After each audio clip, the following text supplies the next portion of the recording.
കൂട്ടുകാരെ എല്ലാവർക്കും പുതിയ വീഡിയോയിലേക്ക് സ്വാഗതം. ഇന്നൊരു മസാലക്കറിയുടെ റെസിപ്പിയാണ് കേട്ടോ. ഒരു ചിക്കൻ കറിയുടെയൊക്കെ ടേസ്റ്റിൽ അടിപൊളി കറിയാണ്. പെട്ടെന്ന് തന്നെ നമുക്ക് തയ്യാറാക്കിയെടുക്കാം. സൂപ്പർ ടേസ്റ്റാണ്. സദ്യകളിലൊക്കെയാണ് ഇത് പ്രത്യേകിച്ച് തയ്യാറാക്കാറ്. ഒരു നോൺ വെജിൻ്റെ ഒക്കെ ഒരു ടേസ്റ്റ് വരും കേട്ടോ.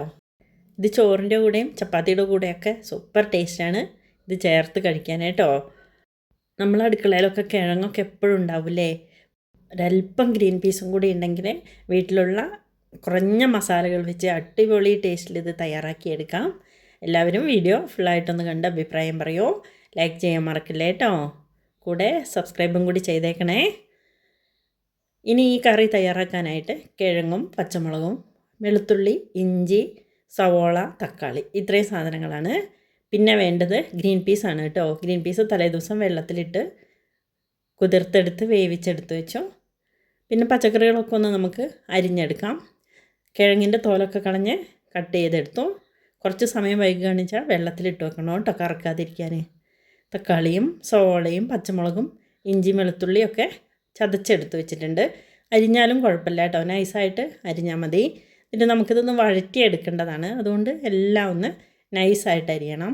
ഇനി നമുക്ക് കുറച്ച് തേങ്ങ ചിരവി വറുത്തെടുക്കണം കേട്ടോ. നൈസായിട്ട് ചിരവിയിട്ട് വറുത്തെടുക്കണം. അതിൻ്റെ കൂടെ കുറച്ച് സ്പൈസസ് കൂടി ചേർത്ത് കൊടുക്കാം. പട്ടയും ഗ്രാമ്പും ഏലക്കയും ഇതൊക്കെ ഓപ്ഷനിലാണ് കേട്ടോ. കൂടുതലങ്ങ് ചേർക്കണ്ട.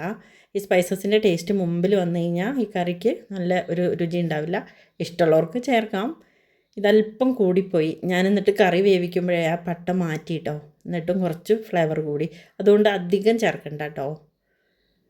തേങ്ങ നന്നായിട്ട് ബ്രൗൺ കളറാവുന്നവരെ മൂപ്പിച്ചെടുക്കണം കേട്ടോ. എന്നാലേ ഈ കറി നല്ല രുചി കിട്ടുള്ളൂ. എന്നിട്ട് വേണം നമ്മൾ വെള്ളമൊന്നും ചേർക്കാതെ വറുത്തെടുക്കണം. ഒരല്പം എണ്ണയൊക്കെ ഒഴിച്ച് സിമ്മിലിട്ടിട്ട് നൈസായിട്ട് ചിരവിയെടുത്തത് വേണം. ബ്രൗൺ കളറാവുന്നത് വരെ വറുത്തെടുക്കണം കേട്ടോ. കുറച്ച് സമയം ക്ഷമയോടെ നിന്നിട്ട് വേണം കേട്ടോ അതൊന്ന് വറുത്തെടുക്കാൻ വേണ്ടിയിട്ട്.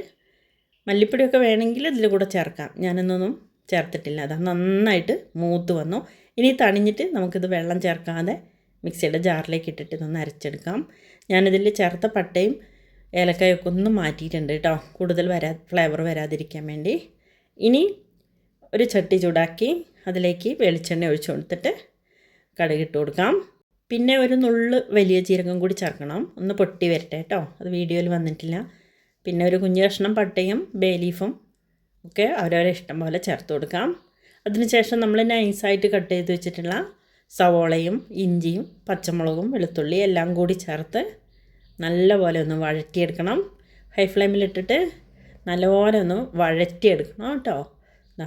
അത്യാവശ്യം നന്നായി വഴന്നു വന്നു. വേണമെങ്കിൽ ഇതിലേക്ക് ഒരു ഉപ്പൊക്കെ ചേർത്ത് വഴറ്റിയെടുക്കാം. അതിന് ശേഷം ഒരു തക്കാളി കട്ട് ചെയ്ത് വെച്ചതും അതും കൂടി ചേർത്ത് വഴറ്റിയെടുക്കണം. നൈസായിട്ട് ചെയ്താൽ നമുക്ക് പെട്ടെന്ന് നന്നായിട്ടൊന്ന് വഴറ്റിയെടുക്കാൻ പറ്റും. ചട്ടിയിലായതുകൊണ്ട് നല്ല ചൂടുണ്ട്. നല്ലപോലെ വഴറ്റിയെടുക്കാൻ പറ്റിയിട്ടുണ്ട് കേട്ടോ. ഇനി നമുക്ക് നേരത്തെ കഴുകി കട്ട് ചെയ്ത് വെച്ചിട്ടുള്ള കിഴങ്ങ് അതും കൂടി ഇതിലേക്ക് ചേർക്കണം. അതേപോലെ നേരത്തെ തന്നെ വേവിച്ചെടുത്ത് വെച്ച ഗ്രീൻ പീസും കൂടി ഇതിലേക്ക് ചേർക്കാം. ഗ്രീൻ പീസ് ഒന്നും അധികം വേണ്ട, കറിക്ക് ഒന്ന് അവിടെ ഇവിടെയൊക്കെ കിടക്കണം, അത്ര മതി കേട്ടോ. കൂടുതലങ്ങ് ഇട്ടിട്ട് ഗ്രീൻ പീസ് കറി പോലെ ആക്കണ്ട. നമ്മൾ ഈ കറി തയ്യാറാക്കിയെടുക്കുമ്പോൾ അവിടെ ഇവിടെയൊക്കെ ഓരോന്നൊക്കെ കാണില്ലേ, അത്രയും മതി കേട്ടോ. ഒരു നുള്ളു ഉപ്പൊക്കെ ചേർത്ത് ഈ എണ്ണയിൽ തന്നെ നന്നായിട്ടൊന്ന് വഴറ്റിയെടുക്കണം കേട്ടോ. ഇനി നമ്മൾ വെള്ളം ഒഴിച്ച് വേവിക്കുന്നുണ്ട്, എന്നാലും ഈ എണ്ണയിലുള്ള ഈ വഴലുണ്ടല്ലോ ഈ കറിക്ക് ഒരു സ്വാദ് കൂട്ടാൻ നല്ലതാണ്. നന്നായിട്ടൊന്ന് വഴറ്റിയതിന് ശേഷം കുറച്ച് മുളക് പൊടി ചേർത്ത് കൊടുക്കാം. എരിവൊക്കെ ഓപ്ഷണലാണ്, അവരവരെ ഇഷ്ടം പോലെ ചേർക്കാം. പിന്നെ ഒരല്പം മഞ്ഞൾപ്പൊടി ചേർത്തിട്ടുണ്ട്. കാശ്മീരി ചില്ലി പൗഡർ വേണ്ടവർക്ക് അതും ചേർക്കാം. എരിവ് കുറച്ച് മതി വെച്ചാൽ മുളക് പൊടിയുടെ അളവ് കുറയ്ക്കണം. പിന്നെ ഒരു വലിയ സ്പൂൺ മല്ലിപ്പൊടി, വറുത്ത് പൊടിച്ച മല്ലിപ്പൊടിയും കുറച്ച് ചിക്കൻ മസാലയാണ് ചേർത്തിട്ടുള്ളത് കേട്ടോ. ചിക്കൻ മസാലേൻ്റെ ടേസ്റ്റൊക്കെ ഒന്ന് ഈ കറിക്ക് രുചി കൂട്ടും. അതാണ് ഞാൻ പറഞ്ഞ നോൺ വെജിൻ്റെ ടേസ്റ്റ് വരുന്നത്. ഒന്ന് അത്യാവശ്യം നന്നായിട്ടൊന്ന് വഴറ്റാം. പൊടി കരിഞ്ഞ ഫ്ലേവറൊന്നും വരല്ലേ. ഉടനെ തന്നെ നമുക്കിതിലേക്ക് ഈ കിഴങ്ങെല്ലാം വെന്ത് കലങ്ങി ഒന്ന് വരുന്നത് വരെ ആവശ്യമുള്ള വെള്ളം കഷ്ണത്തിനൊക്കെ മേളിൽ വെള്ളം ഒഴിച്ചിട്ട് അടച്ച് വെച്ച് വേവിക്കാം. കുറച്ച് സമയം കഴിഞ്ഞ് ഒന്ന് ഇളക്കി നോക്കി കിഴങ്ങൊക്കെ വെന്തിട്ടുണ്ടോ എന്നൊന്ന് നോക്കണം കേട്ടോ. കുറച്ച് ഉപ്പും കൂടി ചേർത്തിട്ടുണ്ട്. അത് വീഡിയോയിൽ വന്നിട്ടില്ല കേട്ടോ. ഉപ്പ് ചേർക്കണേ. നല്ലപോലെ ഒന്ന് തിളച്ചു. നായ്ക്കിഴങ്ങൊക്കെ വെന്തിട്ടുണ്ടോ എന്നൊക്കെ നമുക്ക് നോക്കാം. ഒരല്പം ഉപ്പ് കുറവുണ്ടായിരുന്നതാണ് ഞാനിപ്പോൾ ചേർത്ത് കൊടുത്തത്. വീണ്ടും അടച്ചു വെച്ചു. ഇടയ്ക്കിടയ്ക്കൊന്ന് നോക്കിയിട്ട് പതുക്കെ വെള്ളം വറ്റി ഒന്ന് കുറുകി വരുന്നത് വരെ വഴറ്റിയെടുക്കണം. കിഴങ്ങ് ഒരു 3-4 ഒന്ന് ഉടച്ചു കൊടുക്കാം കേട്ടോ. അതിന് കറിക്കൊക്കെ ഒരു കൊഴുപ്പും കൂടി കിട്ടിക്കോളും. നന്നായി വെള്ളമൊക്കെ വറ്റി വെന്തതിന് ശേഷം നമ്മൾ അരച്ച് വെച്ച അരപ്പ് ഇതിലേക്ക് ചേർത്ത് കൊടുക്കാം. അരപ്പും കൂടി ചേർത്ത് ആവശ്യമെങ്കിൽ മിക്സിയുടെ ജാറിലേക്ക് വെള്ളമൊക്കെ ഒഴിച്ചിട്ട് അതും കൂടി ഒഴിച്ചു കൊടുക്കാം കേട്ടോ. എന്നിട്ട് നന്നായിട്ടൊന്ന് ഇളക്കി ഒന്ന് കുറുകി വരട്ടെ. തിളച്ചിട്ട് മസാലയുടെ ഒക്കെ പിടിച്ച് വരട്ടെ കേട്ടോ. ഈ തേങ്ങയും കൂടി ഒന്ന് വറുത്തതും കൂടി ചേരുമ്പോൾ ഒരു പ്രത്യേക രുചിയാണ്. എന്നാൽ നോൺ വെജ് കഴിച്ച പോലെ ഉണ്ടാവും.